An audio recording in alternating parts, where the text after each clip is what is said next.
Folks, just like to thank you all very much for coming along to today's conference, and this is my first real chance to address the party following my nomination as the Green Party candidate for the 2014 European elections. And I would like to begin by expressing my sincere gratitude in being selected as the candidate for Northern Ireland. I feel very privileged to be standing here and standing representing a party with the principles which I truly believe in. So although Northern Ireland has had its own devolved government since 1998, little has been achieved by way of improving the lives of the people in this society. Today we have one of the highest levels of child poverty in the UK and Ireland. 44% of people here are living in fuel poverty, and we continue to suffer from a long tail of educational underachievement. Northern Ireland's first food bank opened last year, and the DUP a few weeks ago congratulated it as going from strength to strength. I'm sure I'm not the only one who's baffled by this choice of words, especially given that the DUP have chosen not to comment on the context of why food banks are required. The reality is that our DUP-controlled government are the ones which need to be held accountable for the very fact that people in this country, and a country as rich as ours, are now being forced to rely on food handouts. And it's evident that the problems we see today are only going to get worse. Northern Ireland has a government that is voting through the most drastic cuts to social security for the most vulnerable and cuts to tax credits for working families in a generation. And while we are not foolish to the fact that Westminster has significant control over the purse strings, unlike the DUP, unlike the UUP and unlike the Alliance Party, we voted against these cuts because our government's economic strategy has failed to consider ways in which we can raise new revenue from the richest to alleviate those hardest hit. Our government spends so much time dealing with the issue of identity that it is failing to solve the issues dogging our society today. And it has lost all concept of a vision for the future. Ask yourself this: what would really change if one of the other parties in the executive won every seat in our assembly? Even the Alliance Party, a party that owes its very existence to the division in our society, isn't presenting anything different from when it comes to the economy. Every one of the government parties are happy to offer a slice of what we already spend on our children, the sick, the elderly and the homeless as a windfall to big business through lower rates of corporation tax. This lack of vision has also meant that Northern Ireland has become a follower in the world rather than a leader. The public is rightly asking the question, what really is the point of devolution if our own elected government doesn't have any ideas of its own? People are tired of paying for an expensive talking shop where ongoing sectarian disputes continue to dominate the business. People in this society are tired of voting for politicians just to keep the other side out. And as the saying goes, and I was told not to use this by Stephen, while Nero fiddles, Rome burns. But it's true, because not only is this government failing to deal with the very real problems at home, but looking beyond our own borders. Millions more people this year are threatened by hunger as a result of spiralling food prices caused by our continued inaction regarding climate change. And every day, the inaction by the governments across this world is resulting in the extinction of 200 species of plant and animal life. These are just some of the moral tragedies on this planet which are occurring on an epic scale. And I can guarantee you that you will never hear concerns raised, or that you will hear these concerns raised more times by members of this party than by members of any other. I see the Green Party as presenting a very real alternative to the stale political situation we have found ourselves in. We are a party with a strong identity, a unique perspective, an underlying political philosophy, which, let's be honest, that's a rare thing for political parties in Northern Ireland, and an outward-looking, progressive vision of where we see this society in the future. We are a party which develops policies based on evidence, rather than seeking out evidence to support our policies. And as a party characterised by our love of animals and our principles of equality and recognition, we demonstrate a sense of compassion which not only naturally encompasses the most vulnerable people in our society, but which is even wider and deeper. As Immanuel Kant said, we can judge the heart of a man by his treatment of animals. He who is cruel to animals becomes hard also in his dealings with men. In addition to our championing of the environment, no other party can claim to champion the green economy. As an economist, I recognise that the Green Party is offering a true alternative in this regard. We are the only party which is proposing a model which recognises widening levels of inequality are harmful for everyone in society, which sees consumption, buying stuff, as one way to gain happiness and improve our well-being, but not the way we should measure progress, which views efficiency as minimisation rather than the maximisation of consumption to achieve a given end, which aims to localise rather than globalise, meaning that the government should focus its efforts towards developing our economy not by racing to the bottom in competition with other countries on cost to attract foreign direct investment, but by enhancing the domestic economy by supporting consumers to buy locally produced goods from local businesses. It's an economic model which acknowledges that our economy is more resilient when it is localised and therefore less exposed to global shocks and systemic risks. And in the green economic model, the economy is positioned to serve the people rather than the people being forced to behave in a way to serve the economy. And how crazy the world must think when we say that as a society we will find more solutions to our problems when we work less and not more. There are so many ways in which we can bring our vision to Northern Ireland. A green economy here would entail measures to reduce our energy consumption, such as the Green New Deal home insulation scheme.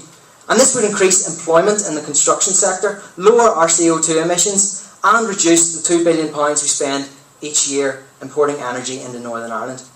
A green economy would mean remodelling our economy, not to reduce the size of the public sector, but to transfer more of our public sector spending from the back office functions to the frontline services, allowing us to enjoy world-class public services like Sweden, which has a similar proportion of people working in the public sector. It would entail spending more on early intervention strategies directed at children, which would increase their employment opportunities and reduce the costs associated with crime and poor health further down the line. And this would free up even more future investment potential. And it would mean opposing plans to lower the top rate of corporation tax and involve working at a European level to end the practice of harmful tax competition between EU states. A green economy would include a planning system which puts the value of sustainability at the heart of decision making, thereby affording protection to our town centres and our greenbelt. And it would include a world-class public transport system which would be reliable and affordable for all. Only in a green economy would it be recognised that it is not the economy versus the environment, but the economy and the environment. But don't let anyone tell you that an alternative to society is just a dream. Our vision can become a reality. And each Green Party member that is elected to all tiers and with each Green Party member that is elected to all tiers of government, we take a step closer to this reality. Most importantly, we must never forget that as a society, we are ultimately the architects of our own destiny.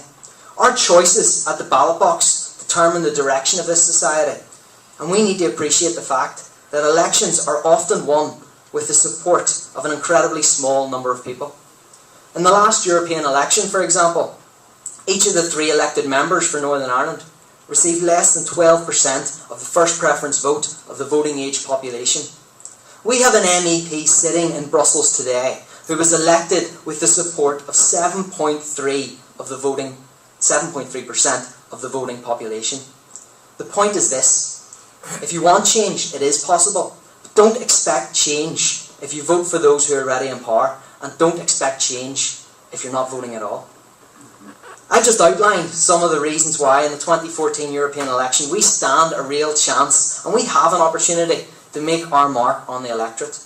I want to present our vision to show that we really are different and to give people a party with ideas to vote for rather than a party to vote against. And as part of an international movement with formal links to the Greens across these islands and across the world, no other party can claim to be anywhere near as all-inclusive and diverse as us. No one has anything to fear when they vote Green. The 2014 European election is a chance to show the world that this country has moved on. Let's recognise the fact that in Brussels, unionism and nationalism are irrelevant. It's not the job of members of the European Parliament to defend the turf of parochial identities. It is their job to represent the hundreds of millions of people right across this continent and to make laws which affect the whole of the EU equally, including the UK and Ireland. So let's not make this election another pointless identity headcount. Let's move on and make it an election about ideas. Giving Northern Ireland a voice at the European level is hugely important. Decisions made at Brussels have a global impact, and it has been great to see that the Green vote across Europe continues to grow. Today, out of 754 members in the Parliament, there are now 49 Green Party MEPs and 59 MEPs who sit as part of the Green group. We might be a small party in Northern Ireland, but in Europe we belong to not only the fourth biggest group in the Parliament, but the most coordinated party at a European level. None of Northern Ireland's current MEPs belong to a group as large as ours, and no other candidate in Northern Ireland will be standing under a common European manifesto for a truly European party. Let's acknowledge as a party that the stronger our European election campaign, the more likely it is that we can win seats in the local council and assembly elections. Already, with only a single elected representative in the Northern Ireland Assembly and 2 local councillors, the Green Party this last year has punched way above its weight. And I can't wait to see the trouble that we will cause with more. And can I just add that I don't think that as a party we really know how good an MLA we have. Having come to know Stephen over the past year, he is a principled and an incredibly astute politician, and he has earned my utmost respect. But let's also remember that as a party, we're just not contesting elections because we think we can make a difference or because we think we can win seats. We're fighting for justice, and our volition is different because standing up for truth and standing up for vulnerable people is the right thing to do, no matter what the outcome. I would like to remind everyone in this party that the work and influence of this party is entirely dependent on your support and involvement. With the size of our party in Northern Ireland, I can't emphasise how important it is that we all continue to stick together, unite under our principles and work as a team. As a member, I would also encourage you all to use your own initiative and not to underestimate your own potential as a member of this party. I'm going to digress just slightly from my own speech because I only became a member of this party 2 years ago, and I'm standing here now as the candidate for the European election. And I think, if you want to get involved, and I'm just saying to you now, if you want to get involved and make a difference in this party and stand for election, you can do it. So just get involved, that's all I can say. But know this as well. Know this as well, that the contributions that everyone has made to this party to date, whether financial, through your time, through your skills, are truly valued. You're the reason why we're here today and able to talk about the positive impact that we are having in Northern Ireland. On behalf of the party, I would like to say thank you. And I would also like to strongly encourage non-members that if you share our vision, agree with our principles and believe in democracy, then please do get involved. Don't expect to find quick, easy and immediate success, however. Rather acknowledge, as the Chinese proverb suggests, the man who removes a mountain begins by carrying away small stones. Take note that as a party, we are genuine. We will stick to our principles, even when it is to our own disadvantage. That is why, unlike other parties, we will continue to keep green politics clean by refusing corporate donations.